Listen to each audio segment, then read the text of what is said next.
The Whiskey Brothers Podcast. So I met Rob Zombie through a friend of mine named Lou Temple, who was in his movie. Yeah. Yeah, we so know Lou. Lou called Rob. Well, Lou and Rob were partying. Well, they weren't really party. Rob's not a big party guy, but they were hanging out at a party.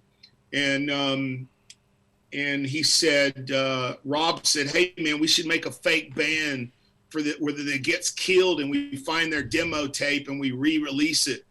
And like this whole crazy story. I didn't even understand this shit. Like a Blair Witch Project meets. Yes, like a, found footage but found demo kind of thing. Yeah. And so Rob calls me up. He gets my number from Lou. He's like, we're making the ultimate white trash horror movie called The Devil's Rejects. And we think your music would be perfect.